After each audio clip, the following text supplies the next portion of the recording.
I'm Hunter Schultz, and this is Winning Healthcare Food Fights Without the Mess. And this is the anniversary show, our first anniversary. It's a little late, though, and I'll explain why in a minute. It's been 1 year now, and we started as a humble audio-only podcast.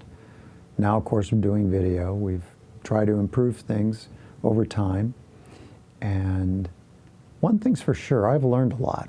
I've refined my thinking a little bit, too.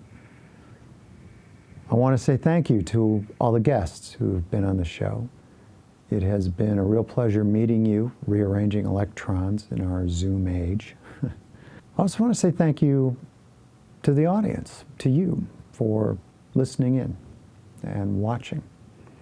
So I mentioned we're a little bit late with this show, and the reason is I was going to tape it a couple weeks ago.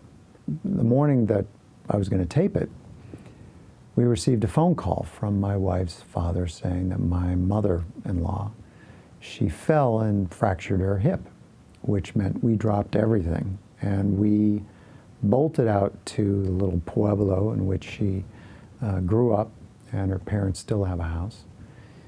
Her mom was in the hospital, and it took almost a week and a half before we had surgery sorted for a variety of reasons. It wasn't just the administrative state rearing its ugly head. There were some moments there that were frustrating. I will say this. The care that she received, she said, was terrific. The people were great. The doctors are great. The nurses were terrific. And I find that to be true in, I think a lot of patients would say, yeah, that's a common occurrence. A lot of caring people out there. And not just here in Panama, but also up in the US and in other countries. But it took a little over a week and a half to get surgery sorted, and she finally had surgery on Saturday and came home the next day, which I found kind of quick, but I understood why, because of COVID-19. They don't want people in the hospital. If they can get them out of there, they will. And since she's over 70 years old, she stands more of a risk, so it was better that she come home. So during all this 2-week trial, I started asking myself what my dad suggested a long time ago. He said, son, when something bad happens, ask yourself, what's good about it?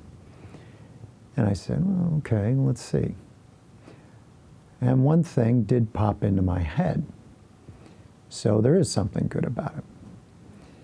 And this is for my friends who are DPC docs, and they have their practices. They're looking forward to seeing patients in person again. They're doing a lot of telemedicine work. And the idea I had for them stemmed from, I'm thinking it's too bad that my mother-in-law, didn't know how to fall. When we were kids, we were falling all the time, and we'd scrape our elbows or knees, and you know, that was about it. You get older, and you forget how to do that. You really don't know how to do that. Besides that, you're taller. You have a longer way to fall. So I thought, well, what could direct primary care practices do? And then I connected another dot, and that other dot was Steven Seagal. What does Steven Seagal have to do with this? Well, Steven Seagal practices Aikido. He's an Aikido master. And one of the first things you learn in Aikido is falling down. It's just part of what they do in their training. And I did a little research, and I'll put a link in the description. There's actually an Aikido school out in Hawaii that has classes for senior citizens to learn how to fall. And I thought, that's a great idea. So my suggestion to the DPC community is hook up with your local dojo, your local Aikido master, and try and arrange some falling down lessons. You might even throw in some self-defense lessons too. But the odds are that's going to be kind of newsworthy. So be sure and let the press know. I'd sign up for that. I want to learn how to fall all over again. I think that'd be a lot of fun, frankly. There's something else that I want to address, and that is I need to make a correction. I mentioned in a show a couple weeks ago that doctors they're not getting compensated for their thinking time. And as it turns out, I was incorrect in that. There are CPT codes, there are billing codes, that enable a doctor to bill for the time that they think. Well, okay. Of course, those who know me know that I'm never wrong. I'm just, from time to time, occasionally, a little short on being right. I'm happy to own it, and I stand corrected and refine my thinking accordingly, which I did. And then I decided to dig a little deeper into this. And I found a fact from CMS, the people who run Medicare and Medicaid. And I'll put a link in the description so you can read it yourself. And it explains these codes and what doctors have to keep in mind. If you're doing this, you can't do it. If you're doing this, you can. And if you can't, really? So as you peruse this fact, ask yourself a question. Do you really want a doctor that's focused on you, listening to you, instead of putting their nose into a computer, clicking their mouse button accordingly to get compensated for the care that they're giving you? Or do you want their undivided attention? I suspect if you have a quarter of a brain, you'll want them totally focused on you. And especially now that we have a choice, because that's exactly what DPC enables. No government in the exam room, no insurance company, no invasion of privacy, no surveillance of electronic health records. That would be called spying. But here we are. An old, obsolete system that demands a physician take time away from you to conform to their ideas of what great care is, or at least accountability. We don't need that. We don't have to have it. That's the good news. So having time to think, having time to listen to you. A big part of a doctor's job is listening to their patient. In fact, it's one of the critical things that can separate a great doctor from the mediocre. Time to listen. You know, part of it is listening with your heart. And doctors are very compassionate people, or else they wouldn't be in the business of being a doctor. They wouldn't have gone through medical school. They're compassionate people. They'd love to be able to listen with their heart.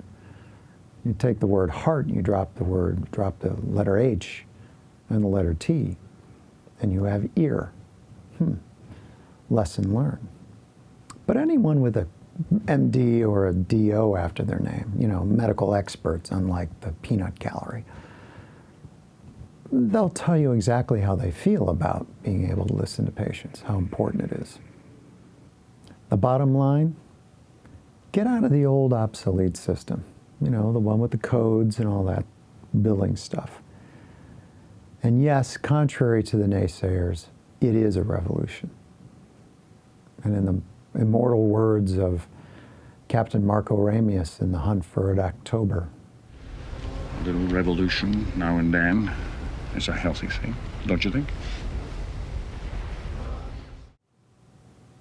Rest in peace, Sean Connery. Here's another little factoid I picked up on over these past 2 weeks.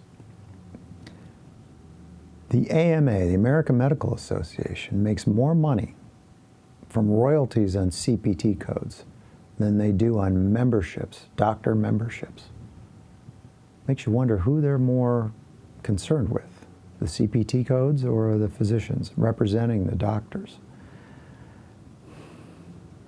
I have no idea. So what's coming up? Well, we're going to do more patient stories. I'm looking forward to those very much because patients have a lot to share. They have stories that are compelling, and they refute a lot of the old, antiquated system thinking. You ask them, and I will be asking all of them, would you ever go back? Would you ever go back to the old system? So far, none willingly. We're also going to talk with more physicians, both physicians who are thinking about going into direct primary care and physicians who are in direct primary care. There's always good stories to be had there, and I hope you do share them with your friends, family, and coworkers. We're going back out to the interior in a couple of days to deal with the physical therapy side and knowing what we have to do and arranging any extra care that needs to be done. So the next show will be December 14th. And until then, thank you so much for tuning in. Stay healthy, wash your hands a lot, and there you are.